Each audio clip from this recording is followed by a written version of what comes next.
Assalamualaikum warahmatullahi wabarakatuh. Dimanapun kalian berada, semoga kalian selalu sehat, panjang umur, dan selalu bahagia, banyak rezekinya, tidak sakit-sakit gitu kan.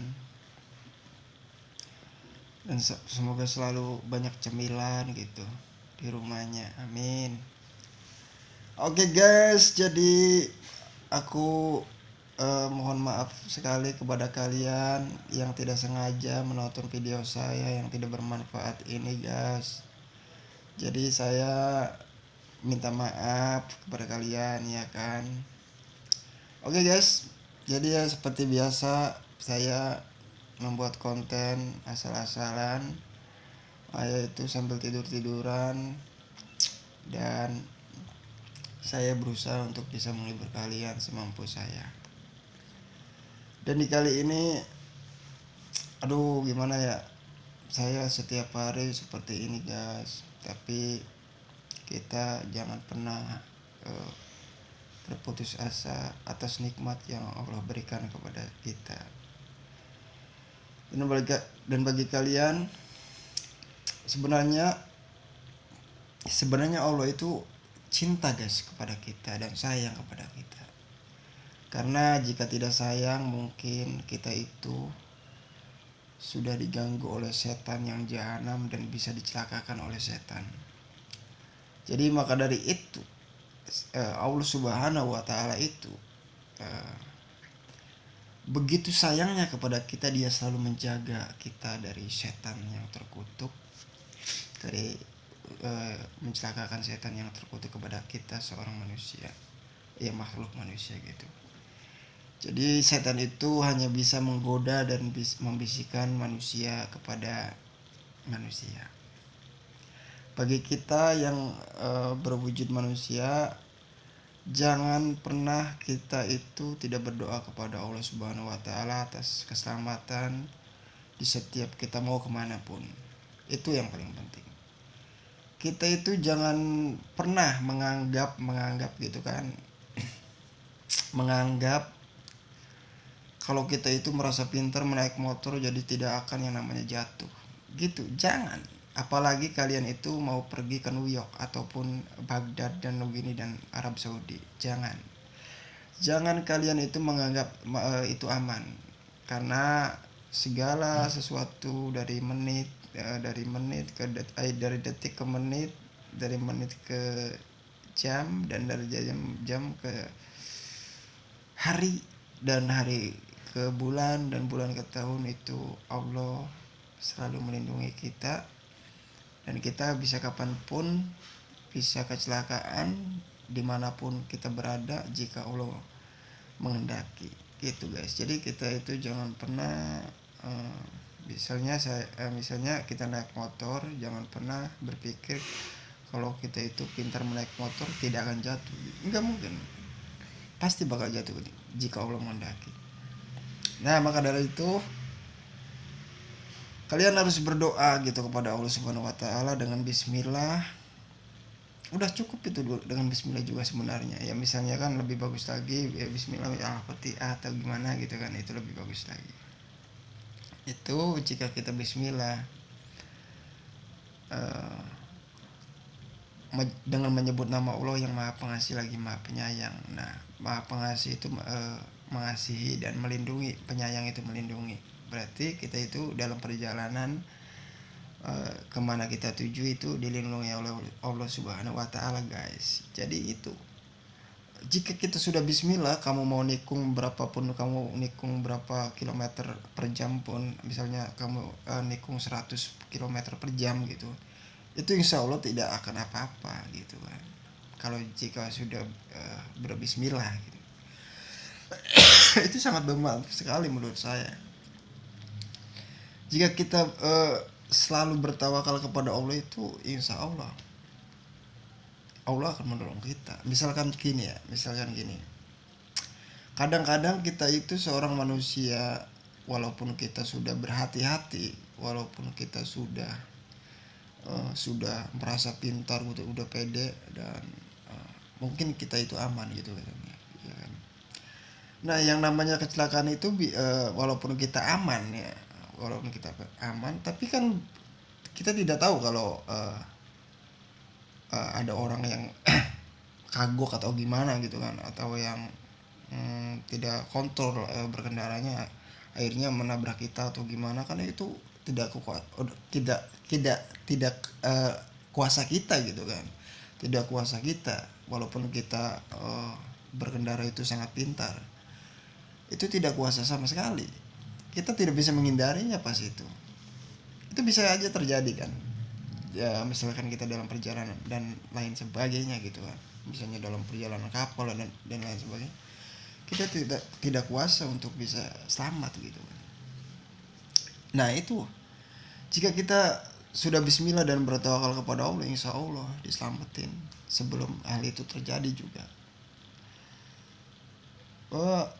Apa namanya, kita itu dilindungi dulu gitu, dari hal yang tidak kita kuasai gitu ya. Maksudnya kalau hal yang seperti itu kan, walaupun kita pintar dan lain sebagainya, bukan apa ya, di luar kemampuan kita gitu, di luar kemampuan kita. Nah, di luar kemampuan kita itu Allah akan menolong kita gitu. Jadi seperti itu guys, pertolongan Allah itu di mana kita itu tidak mampu. Nah, pertolongan Allah itu akan datang di saat seperti itu. Misalnya kita itu di mana kita itu sedang mencari kerja gitu kan, mencari kerja. Nah, mencari kerja, kita sudah berikhtiar dan berdoa dan berusaha gitu kan, dimana berhari-hari kita mencari kerja, dan alhamdulillah kita masih tetap bisa misalnya masih tetap menjalani 5 waktu gitu kan kepada Allah dan memohon berdoa. Nah, pada saat titik dimana hampir putus asa, orang tersebut hampir berputus asa, dia akan hampir kecewa, padahal dia sudah berusaha supaya dan berikhtiar dan berdoa dan bersabar.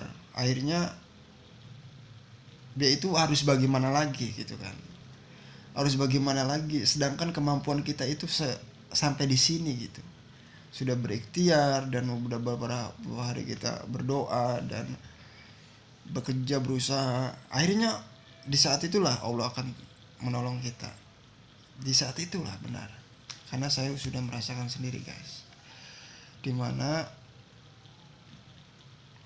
saya pada waktu itu dari kampung ke Jakarta hanya bermodalkan gitar dengan HP handphone. Nah, saya pada waktu itu ngamen dulu buat ongkos gitu kan di tetangga desa gitu kan, tetangga desa tapi jauh lah gitu. Saya ngamen dulu di situ. Aslinya saya itu orangnya pemalu, tapi saya dengan seumuran saya yang seperti ini harus mencari uang sendiri gitu, karena mungkin di suatu saat nanti jika Allah memberikan jodoh kepada kita dan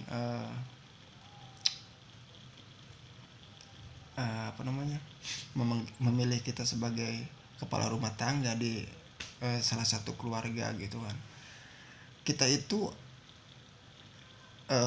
diandalkan oleh istri dan anak kita. Nah, maka dari itu kita sebagai seorang laki-laki itu sebagai diandalkan oleh mereka, istri dan anak kita itu harus bisa mencari uang gitu, tapi dengan cara yang benar juga, bukan cara yang tidak benar.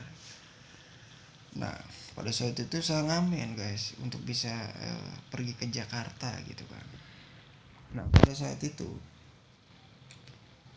saya berusaha gitu kan, sampai udah berapa jauh kita ngamen, ternyata uang ngamen itu sebenarnya tidak akan bisa kumpul guys. Jadi duit ngamen itu sebenarnya, rezeki dari ngamen itu sebenarnya cukup buat makan doang. Sumpah, cukup buat makan doang, tidak akan bisa kaya ngamen itu sebenarnya. Hakikatnya tidak akan bisa membuat kaya. saya pas waktu itu tidak punya uang gitu kan, saya gitarnya itu tidak nyetel gitu kan, pasti kan otomatis suaranya nggak enak gitu kan, nggak enak didengar oleh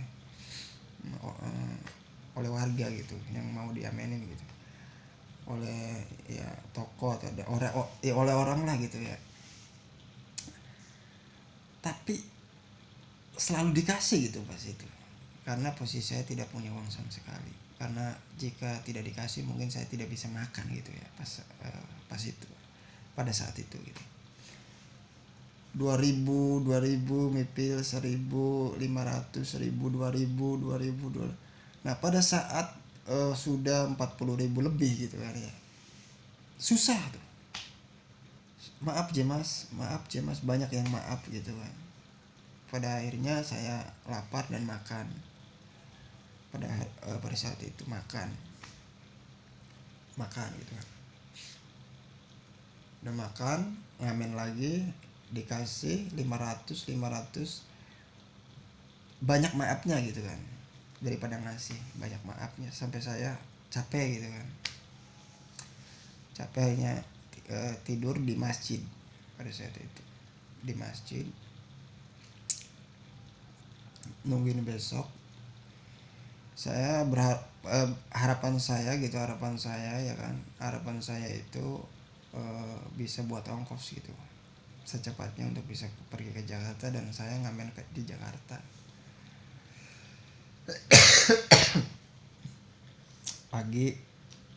Pas pagi otomatis pagi kan sarapan dulu gitu kan, kalau nggak sarapan itu suaranya aduh berat, pasti saya lemes gitu, bagaimana kan, apapun jalan kaki kayak gitu kan. Akhirnya sarapan dulu, uangnya tinggal 20.000 sambil beli aqua dan rokok dan lain sebagainya. Tinggal menipis lagi duitnya. Alhamdulillah kalau sudah menipis ya, uangnya sudah menipis, yang ngasihnya tuh 2000 1000 1500 kadang-kadang.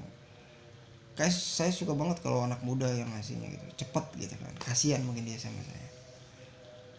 Nah udah mencapai 50.000 lagi, ya begitu lagi. Kalau sudah gede gitu nggak bisa sampai 100 sih sebenarnya. Itu buat makan kita aja, karena Allah itu sebenarnya mengasih kepada hambanya itu untuk makan, mengasih rezeki untuk makan. Ya mungkin dari situ yang namanya pengamen itu tidak akan kaya, tidak akan bisa menyimpan uangnya itu. Jadi buat makan doang selama saya ngamen gitu, pengalaman saya ngamen buat makan doang, tidak bisa sampai beli HP atau dan lain sebagainya. Nah pada akhirnya saya itu buat ke Jakarta itu jual HP tukar tambah gitu kan, di salah satu counter pinggir jalan 2 jalur gitu kan, arah ke Jakarta dan arah Cirebon. Akhirnya saya jual tukar tambah di situ. Alhamdulillah, karena ya mungkin karena saya bersyukur ya masih bisa sholat gitu walaupun pengamen gitu kan, masih berusaha untuk sholat. Ada aja jalannya juga, ada aja pokoknya jalannya. Pas waktu itu konternya tuh langsung mau gitu, dan pada waktu itu juga ada HP gitu, HP-nya buat tukar tambah lah gitu, dia mau banget.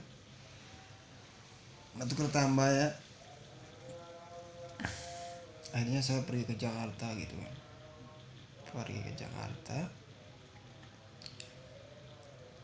masih sisa 200 lebih.